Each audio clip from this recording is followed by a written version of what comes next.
Então, vou chamar para o palco a Fátima Finizola.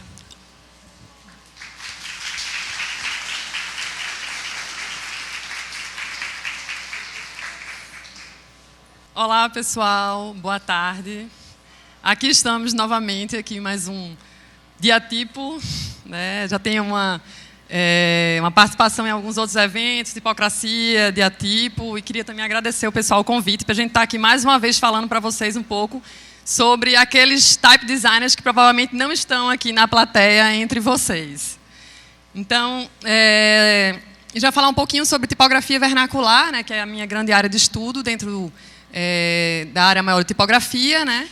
E vamos fazer um panorama, trazendo um pouco das minhas investigações, né, no Nordeste, onde eu vivo, né, em Pernambuco, e fazendo um link já com o trabalho de outros pesquisadores, né, no Brasil e por toda a América Latina.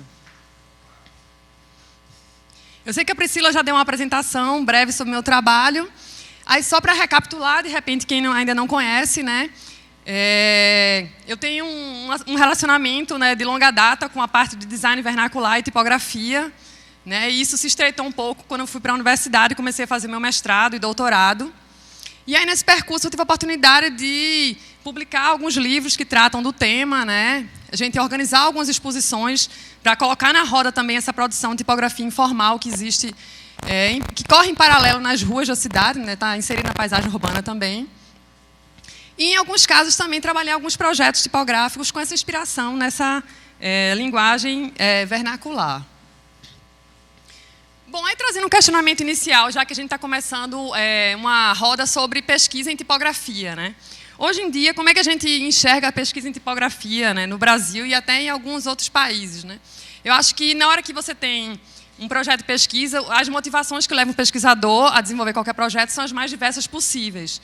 Mas algumas delas a gente consegue perceber que tem algumas pessoas que estão atuando nessas áreas de pesquisa com uma certa frequência ultimamente, né? Então, a gente encontra alguns projetos na área de registro da memória tipográfica. A gente tem um detalhe do tipos paulistanos, do Dubé, Debois. Inclusive, a Priscila também foi a semente, acho, grande esse trabalho também dentro do SENAC, né, no grupo de tipografia arquitetônica paulistana. Outros projetos também que nessa mesma linha histórica, né, tentam reconstruir essa história tipográfica desde antes dos atuais type designers, né, como é que eram essas práticas anteriores da tipografia. E assim sucessivamente, né? A gente tenta estabelecer elos entre a prática tipográfica do passado e o que é feito hoje em dia no presente, tá? E muitos desses projetos também buscam aprender um pouco com essas práticas meio que manuais que hoje caem em desuso, né? Acho que agora com o pessoal do próprio Criatipos, essa primeira rodada que a gente teve de lettering e caligrafia, trata um pouco, talvez, desse renascimento dessas práticas, essa retomada dessa prática do fazer tipográfico manual, né? Mas também correm paralelos projetos de pesquisa que tentam retomar essas práticas artesanais que são feitas também de forma popular, né, pelas pessoas que não tiveram essa formação mais específica em escolas de design. E as pesquisas tipográficas também podem servir como uma forte referência para a própria prática projetual da tipografia, né, como referência para desenvolver projetos tipográficos. Bom, o que seria, de fato, a tipografia vernacular, né? Como é que hoje ela é vista? Né? A gente sabe que conceitos na área de pesquisa estão sempre, às vezes, em constante mutação e renovação. Mas o que é que a gente entende hoje pela tipografia vernacular, né? Pela essa tipografia que a gente encontra, geralmente, nas ruas, né? Inserida na nossa paisagem urbana. Eu acho que antes de a gente falar de tipografia vernacular, a gente tem que falar de uma maneira mais abrangente do design vernacular, né? Que é meio que um nicho de design que surgiu, que tenta abarcar aquelas práticas de design que são feitas por pessoas que não tiveram essa formação acadêmica em design, essas práticas mais informais de design. E dentro do design vernacular, a gente encontra também a produção tipográfica, né? Assim como quem passa pela academia se motiva a se especializar na área de tipografia, tem uma série de artesãos também que se especializam nessa área. E aí, algumas palavras-chave, né? A tipografia vernacular, hoje em dia, aqui no Brasil, ela também pode ser vista como sinônimo, né, do que a gente chama de letreiramentos populares, tá? E, de uma forma mais abrangente, ela é geralmente reconhecida na América Latina mais pelo termo gráfica popular, que compreende não só a parte tipográfica, mas também como todas as manifestações gráficas provenientes das classes mais populares, tá? E a gente pode ver alguns aspectos que caracterizam a tipografia vernacular, né? Por exemplo, geralmente são peças que são feitas por designers não profissionais, que têm um acesso geralmente restrito à educação, né? Algumas delas, em alguns nichos específicos de tipografia vernacular, né, na parte mais informal, do improviso, são peças que são feitas por conta dessa grande necessidade de comunicação, né, imediata, instantânea. E, ainda assim, são peças que geralmente têm um caráter efêmero, né? Estão lá na cidade, no muro da cidade, um dia, pode ser que no dia seguinte venha um outro pintor, passe por cima daquele letrista, um grafiteiro também passe por cima do trabalho do pintor letrista, a própria chuva e as intempéries danifiquem aquele trabalho, né? E também é um trabalho fruto de práticas artesanais. E, hoje em dia, ela é vista também com práticas não oficiais, né, que correm em paralelo com essa prática de quem está saindo da academia do design. E são manifestações que se encontram inseridas na paisagem urbana, né? Como também a gente pode identificar com o que a gente chama de calherreiro, quando a gente está ampliando isso para o âmbito da América Latina. E aí, só trazendo um pouco dessa parte mais histórica da tipografia vernacular, né, do letreiramento manual. Eu acho que na hora que a gente começa a investigar uma área de pesquisa nova, né, a gente sempre fica se questionando, né? A gente estuda o presente, mas sempre com aquela ânsia de também entender um pouco do passado, para saber como é que deu origem a essas manifestações que estão hoje em dia nas ruas, aqui ainda sobrevivem, né? Mesmo com todas essas práticas do design da academia, essas impressões digitais que concorrem com o letrista artesanal, né, letrista popular. Então, durante uma trajetória de pesquisa, eu coletei algumas informações interessantes, né? Por exemplo, a gente vê que a prática do letreiramento comercial, ela sempre foi bastante presente na paisagem urbana desde muito tempo, né? Então, assim, algumas imagens ali retratam a cidade de Garanhuns, que é a cidade do interior pernambucano, né, com a fachada de loja ali, e aqui ao lado uma outra fachada de uma loja, uma fachada de uma casa comercial de Recife, né, inserida na paisagem urbana. Então, você vê que antigamente o letreiramento comercial era, digamos assim, não era visto como algo popular, mas que estava em paralelo a essa produção do design, mas era o que estava em voga, né? Então, assim, a gente começa a se questionar que momento teve essa ruptura em que o popular, em que essa parte do letramento comercial começou a ser uma prática vista como popular e talvez até vista como uma coisa menor por muitas pessoas, né? E é interessante que nessa pesquisa, nesse trabalho de pesquisa histórico, né, que ainda, digamos assim, ainda estou enveredando na fase até um pouco inicial nisso aí, a gente começa também a encontrar registros de algumas antigas casas de pintura que existiam, de fato, aqui, né? Seriam, de repente, as casas anteriores aos atuais birôs de impressão, as casas de sinalização. Então, ali a gente tem a oficina de pintura do Palinski e Flederman, que é do Rio de Janeiro, e o pessoalzinho estava lá fazendo as suas placas de forma manual. E aqui tem um outro exemplo, né, da oficina de pintura Gentili, que já foi um outro registro encontrado aqui em São Paulo também, que era uma empresa que atuou entre a década de 20 e 40 aqui, e também era responsável por fazer uma série de publicidades e propagandas, tudo isso de formas por processos manuais. E trazendo um pouco assim para o Brasil hoje em dia, quem é que tem investigado essa parte de tipografia vernacular, né? A gente tem um histórico aqui já de algumas pessoas, é claro que sempre tem essa área sempre se renova com novos pesquisadores, mas tem o trabalho de alguns profissionais que realmente tem um trabalho mais consistente e mais persistente, digamos assim, no campo, né? Então a gente não deixa de citar a própria Priscila, né, que também tem enveredado por essa área. Começou, talvez, com a parte de projeto tipográfico, ainda com o seu Juca, lá de Pernambuco, né, que foi uma grande referência para fazer projetos tipográficos. Mas também não deixa de estar sempre refletindo sobre essa área do saber, né? A gente tem o Christian Cruz, que também tem fontes digitais em cima da referência popular, né, a fonte brasileiro. Bom, entre outros, aqui talvez vocês já conheçam muitos, eu acho que eu não vou me delongar muito nessa parte, não. Mas a gente tem o Pedro Moura e o Vinícius, que são do Rio de Janeiro. A Fernanda, que em conjunto com a Ação Batista também trabalha lá no Pará, né, com o projeto Letras que Flutuam. O Marcelo Drummond, em Belo Horizonte, que também tem um trabalho que é Tipos Malditos, em cima de tipografia mais, na sua vertente mais informal, né, a popular informal. O Marcelo Magalhães também utiliza muito como base para desenvolver projetos tipográficos junto aos seus alunos, também esse referencial. E o nosso grupo de pesquisa lá em Recife, né? Eu, o Damião, que está sempre acompanhando, fazendo registros fotográficos, e a Solange Coutinho, também da Federal.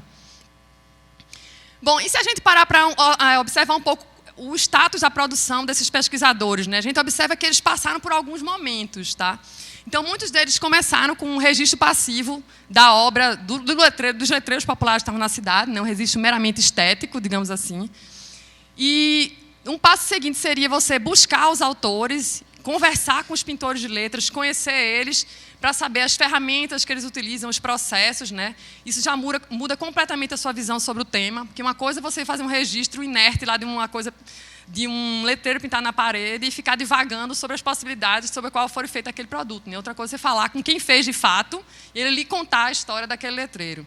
E, por fim, a gente já vê algumas ações, como Letras que Flutuam, que já está tentando retomar até esses antigos ofícios, de forma que eles não morram, né? Então, está fazendo oficinas de letreiramento manual das técnicas que são utilizadas lá pela área do Rio Amazonas e passando isso para outras pessoas que são pintores de letras em potencial, né? Então, o foco dela não é nem tanto os próprios designers aqui, mas sim os próprios artesãos, para que eles levem adiante aquele ofício, não deixem ele desaparecer.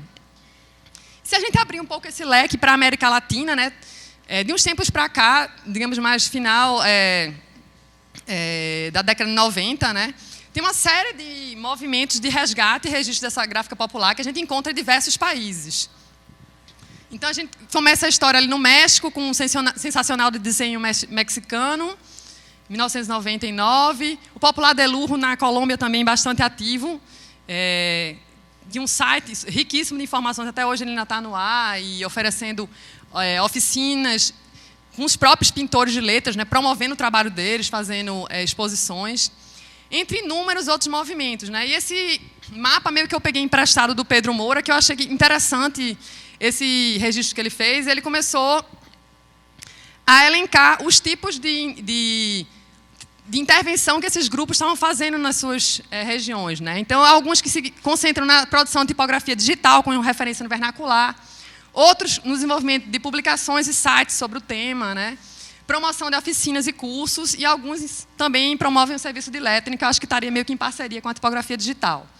Então, meio que eu ampliei um pouco o mapa do Pedro, e aí coloquei aqui alguns movimentos interessantes. Aí, só citando alguns desses, né? A gente tem o sensacional desenho mexicano, que tem uma publicação que é quase como se fosse um marco, assim, mais atual, né, dessa parte de registro da gráfica popular na América Latina. Então, ele tem um livro bem denso, que tem uma série de imagens, né? Acho que, como o Cláudio falou ainda há pouco, ele foi no México e enlouqueceu com tanta a iconografia tão extensa que ele encontrou da gráfica popular lá. E, realmente, isso até hoje é uma coisa que é muito forte, né? Eu diria que talvez até alguns outros... talvez até um pouco fora do Brasil, talvez a parte iconográfica seja talvez até mais forte do que aqui. Não sei, isso... pelo que eu tenho visto até hoje, né? Acho que aqui talvez a tipografia é mais expressiva na parte da gráfica popular, mas a parte de iconográfica aqui é meio que um ator coadjuvante nessa produção. Bom, ali temos o Esteban Cross, o Popular de Lujo, a revista Idêntica também, que está fazendo um trabalho super bacana na Costa Rica também, né? Então, por conta das redes sociais, acho que foi uma coisa que promoveu bastante essa troca entre esses grupos, tá? E hoje eu até colaboro com o pessoal da revista Idêntica também. Então, é engraçado que a gente começa a ver o que é que está sendo feito nos outros países e como é que é o olhar dessas pessoas, como é que é a gráfica popular que existe nessas regiões, e que você começa a estabelecer paralelos, né, com o que existe aqui no Brasil. E o pessoal da Carga Máxima também, que está bebendo na fonte da referência da tipografia clássica, né, que é utilizada no Peru, não diria tipografia clássica, mas uma tipografia tradicional que é utilizada desde antigamente para fazer inscrições nas carrocerias de caminhão, né, que geralmente a inscrição era carga máxima, tantos quilos, era a capacidade dos caminhões. Então, ele pegou esse mote da carga máxima e aí tem um projeto super bacana também oferecendo oficinas, passou até pelo Brasil aqui recentemente. Bom, aí depois de a gente fazer esse levantamento sobre tipografia vernacular em Pernambuco, né, que é onde eu já tenho um estudo extenso, né, acho que quase uma década que estou olhando para isso. E aí você começa a trocar ideias com outras pessoas do Brasil, e aí agora, por conta da internet, ter acesso a esses outros movimentos que estão surgindo, que geralmente partem de designers ou artistas, né, que fazem esse registro também da gráfica popular de cada local. Então, a gente começa a tentar gerar algumas reflexões sobre o tema, né? Então, acho que a primeira delas é, partindo da questão da similaridade, né, entre algumas coisas, e bem como da disparidade entre essas manifestações, dependendo do local onde a gente está, a gente começa a tentar entender um pouco melhor sobre isso. Então, por exemplo, a gente pode dizer que, em linhas gerais, a gente pode encontrar quase como se fosse um idioma geral da gráfica popular, do letreiro popular, né? Que provavelmente é definido pela questão da ferramenta, que ainda é muito forte o uso do pincel, apesar de cada pintor muitas vezes utilizar alguma ferramenta distinta, desenvolver alguma técnica específica, mas a ferramenta, o pincel, ainda é bastante predominante, né, nessa prática desse ofício. As técnicas também, né, o uso da mão livre para traçar as tipografias, o uso de máscara, o desenho. E essa questão técnica e ferramental termina gerando alguns padrões repetidos que a gente consegue encontrar em vários locais. Foi com base nessas observações que, em 2010, eu comecei a elencar alguns padrões estéticos que eu tinha encontrado em Recife. E foi curioso porque depois eu levei isso daí para Pernambuco e também continuei encontrando padrões semelhantes, né? Então a gente vê que tem uma vertente da tipografia vernacular, que é o que a gente chama de amadoras, que seria a tipografia vernacular que não é feita pelos pintores, letristas profissionais, tá? Mas é sim feita de improviso, de repente o dono do estabelecimento comercial que vai lá e, uma vez perdida, ele faz uma pintura espontânea, tá? E as outras classes que dizem respeito mais às letras que são feitas também por pintores profissionais, né? Então, encontrei estilos que têm essa matriz meia quadrada, fontes serifadas, não muitas, mas algumas que fazem referência às fontes toscanas, por exemplo, como aquele exemplo que eu estou colocando ali. As fontes cursivas e as caligráficas, né, que bebem nessa fonte, essa questão do pincel muito forte, muito expressivo. Um estilo que eu denominei de gordas, né, em que os terminais das letras têm essas terminações redondinhas. As grotescas, que também vêm muito da questão da cópia, né, das helvéticas, da Arial. Fontes fantasia, que tem a base no desenho muito forte, tá? Então ele parte de um desenho, quase como se fosse um lettering na parede, né, seguindo o que os criativos estão fazendo hoje em dia, digamos assim. E as expressivas, que seriam um estilo peculiar ao trabalho dos cartazistas de supermercado. E aí foi engraçado, porque eu comecei a conversar com os pintores de letras de Pernambuco, e a gente viu que alguns deles realmente têm até denominações para esses estilos, tá? Então, o que eu tinha chamado de grotesca, ele chama de letra de forma quadrada.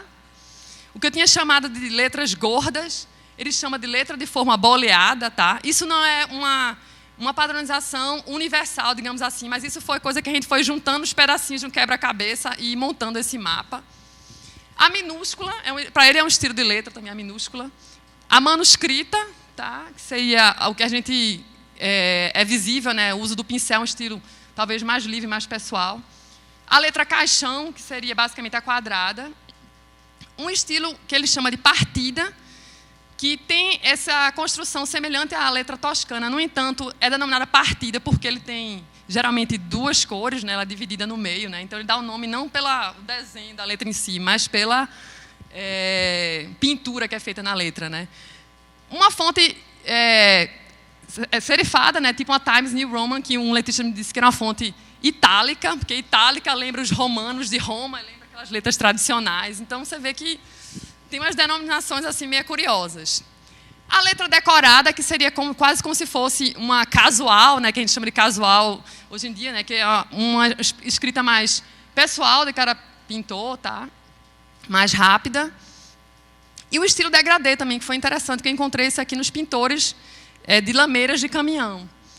E a gente encontra também, se vocês observarem, não sei se vocês encontram aqui em São Paulo, mas lá também em Pernambuco, nas próprias carrocerias de caminhão, muitas das inscrições são feitas na parte traseira da carroceria como frase, a própria numeração do caminhão vem, às vezes, nesse estilo, né?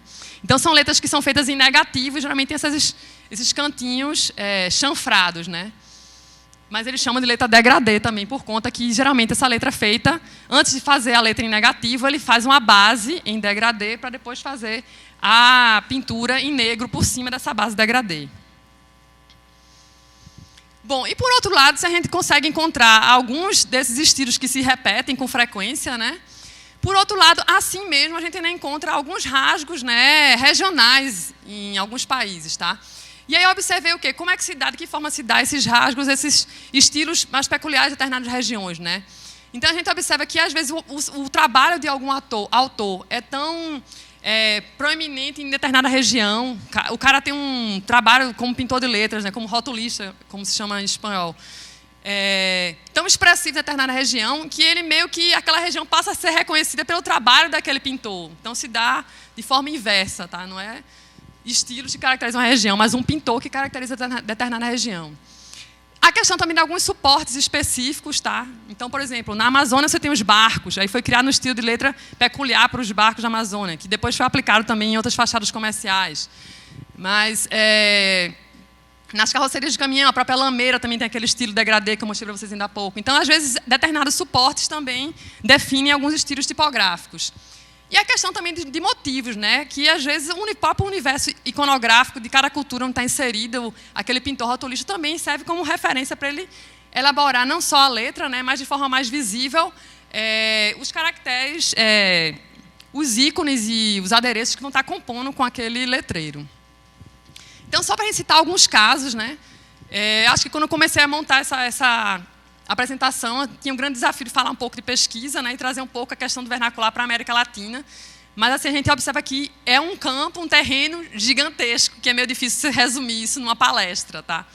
Então, assim, basicamente eu trouxe alguns exemplos aqui e tentei estabelecer alguns links com o que eu já tinha visto em Pernambuco e com o que eu já tinha trocado com outros pesquisadores aqui no Brasil. Então, por exemplo, no Peru, a gente tem uma tradição dos afiches chicha, que são cartazes, né, feitos em serigrafia, seria quase como um equivalente aos lambe-lambes que a gente tem aqui. Eu não sei se aqui em São Paulo tem tantos, mas em Pernambuco a gente encontra o lambe-lambe com uma forte referência na serigrafia. Aqui também tem os lambe-lambe tipográficos aqui em São Paulo. Né? Mas aí, no caso, a gente destaca, né, o trabalho desse artista chamado Monk, que ele é do Peru.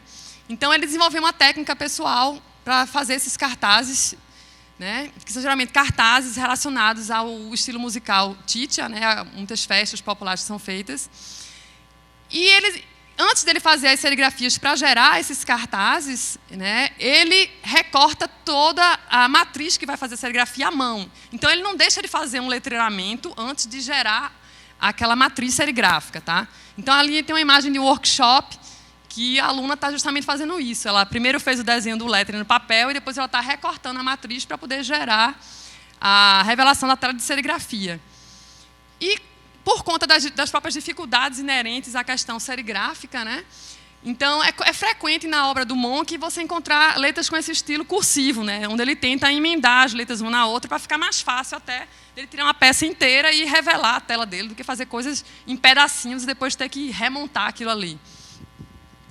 E assim, ele acabou por desenvolver uma padronagem visual, né, uma linha estética bem típica e peculiar desse trabalho dele, que é bastante reconhecido em todo o Peru. E eu acho que outra coisa também que é bem marcante é a questão também do uso das cores, né, que chamam cores chillantes, que são meio que cores em degradê, né, mais fluorescentes, também é bastante forte lá no Peru. Por outro lado, a gente tem um outro exemplo aqui, já trazendo para a questão do suporte, como eu estava falando para vocês. Então, no Chile, né, até bem pouco tempo atrás, circulavam lá pelas ruas diversas cidades, né, as micro-amarilhas, que eram ônibus, né, que tinham essa coloração amarela. E em torno desses ônibus, né, tinha toda uma comunidade de pintores, digamos assim, que sobrevivia fazendo os letreiramentos das placas de rota que eram colocadas na frente do ônibus, tá, junto do para-brisa. Então, esse também é um outro exemplo, né, típico, agora trazendo um pouco para a questão do Chile, né, de uma peça de design vernacular, né, de tipografia vernacular bem expressiva lá no Chile. E é engraçado porque alguns pintores tiveram tanto destaque, né, com essa produção das placas de rota, né, que mesmo depois que foi extinta a circulação desses ônibus, eles continuaram fazendo diversos trabalhos e hoje isso é meio que uma marca visual do Chile também. Tá? Muitas pessoas começam a identificar o Chile por conta das próprias plaquinhas de ônibus. Então, eles fizeram trabalhos para empresas grandes do mercado. Tal. E aí tem um exemplo de dois pintores ali, o Juan Cadena e o Zeném Vargas, que foram, de repente, os expoentes mais reconhecidos que fazem essas placas de rotas, né? E hoje em dia meio que existe quase como se fosse uma rixa entre eles, né, de ver quem é o melhor, quem é que faz mais sucesso, quem é mais reconhecido no mercado.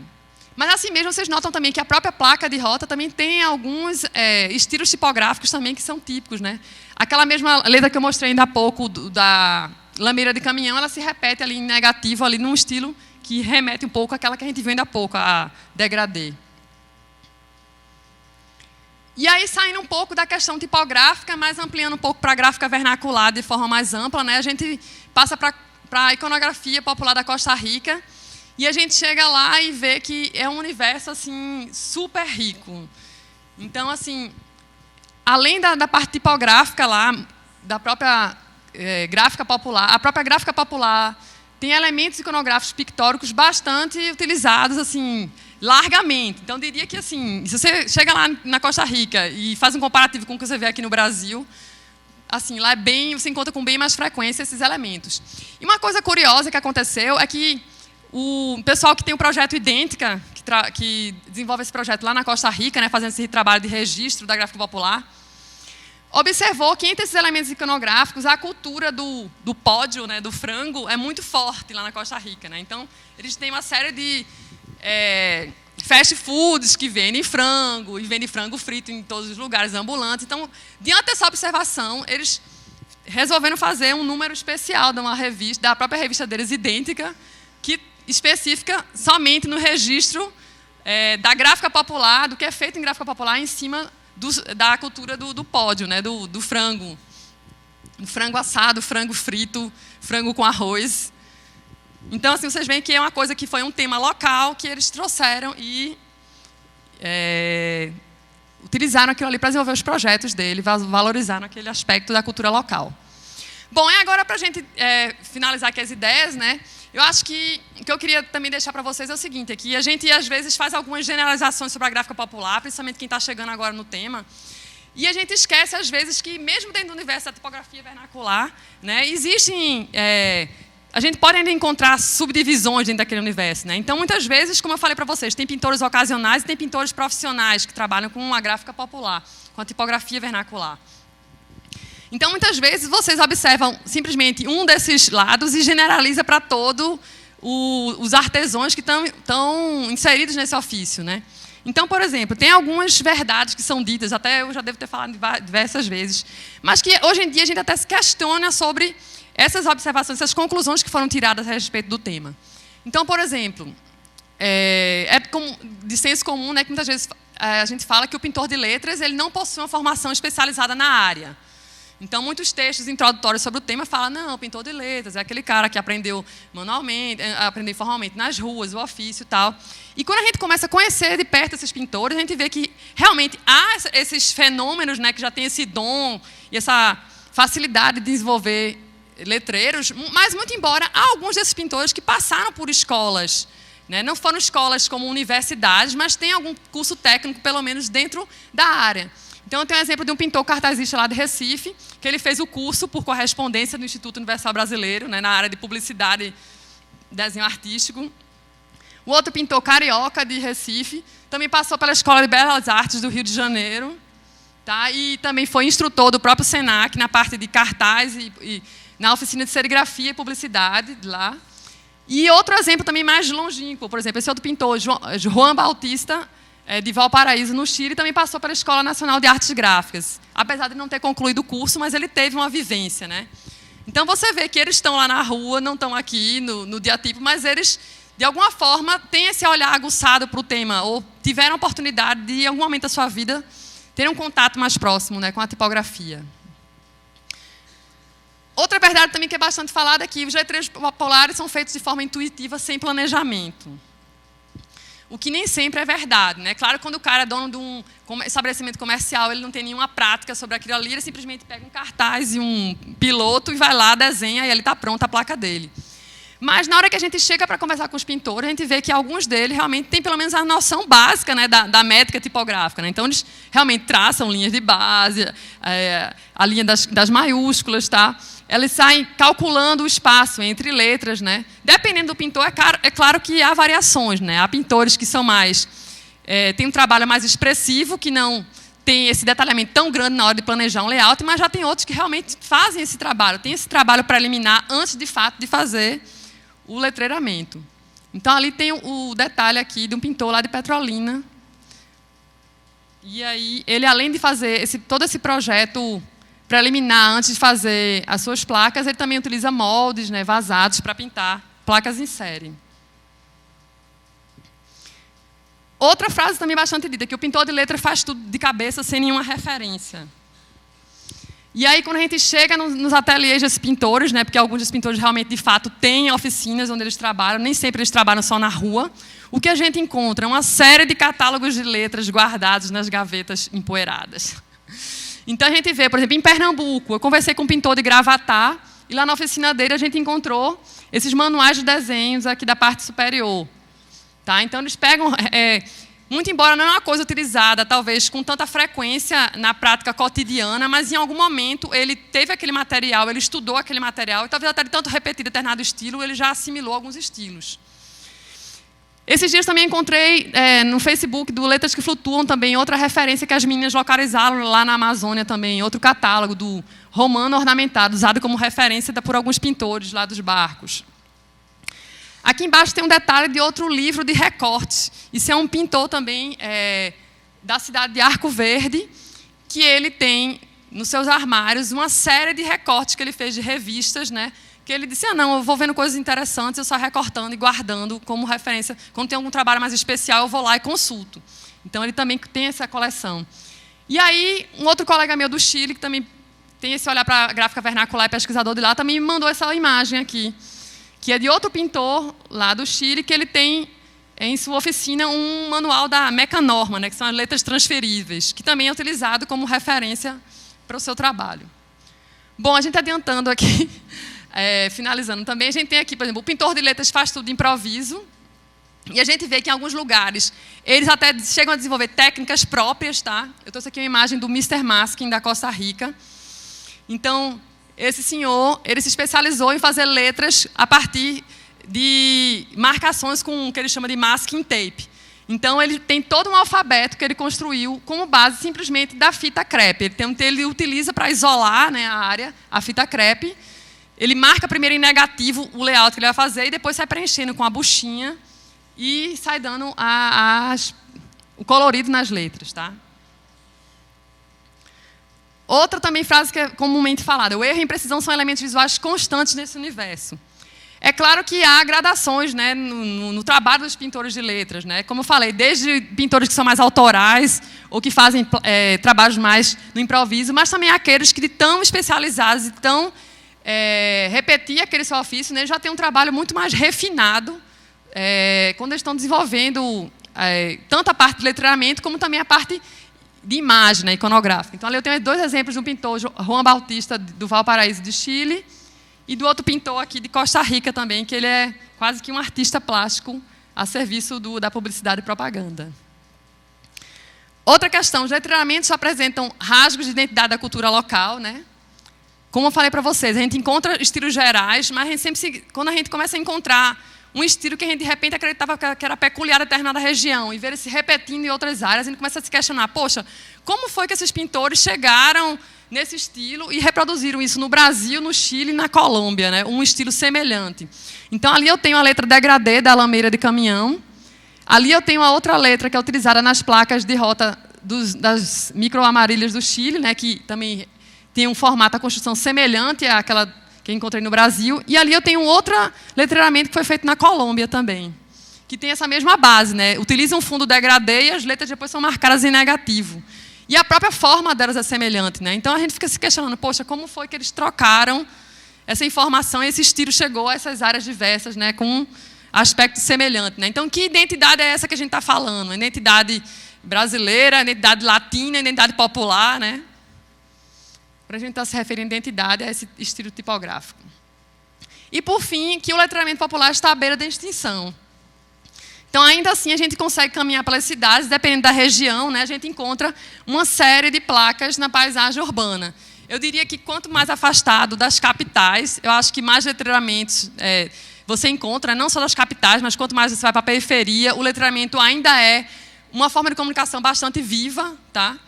E que realmente, de fato, a parte de impressão digital ha impactado no ofício dos pintores letristas, né? A gente vê que realmente há uma redução.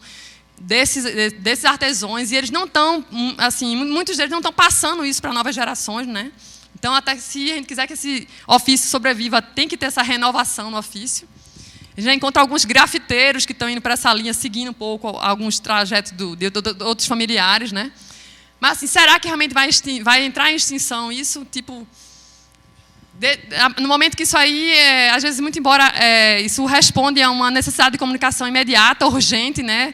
De pessoas que nem sempre têm acesso a um designer para fazer um projeto elaborado e imprimir uma peça de bem produzida, né, para uma gráfica, uma empresa de sinalização, né? Será que realmente isso vai ter fim algum dia, o letramento popular? Então, são questões que ficam na hora que a gente...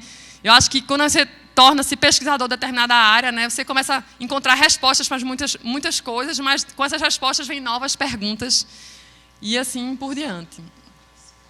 Bom, e para finalizar, só queria falar para vocês que esse passeio todo pelo Brasil e pela América Latina, essa troca de informações com outros colegas que estão pesquisando a gráfica popular, registrando a gráfica popular em outros países, né, a gente está fechando um projeto chamado Projeto Calherreiro, Relatos da Gráfica Popular da América Latina e do Caribe, que eu estou fazendo em parceria com um colega meu do Chile, que é uma coletânea que a gente está produzindo de textos, né, com relatos de pesquisadores de alguns países da América Latina sobre justamente como é que eles veem essa gráfica popular inserida na paisagem urbana das cidades que eles vivem.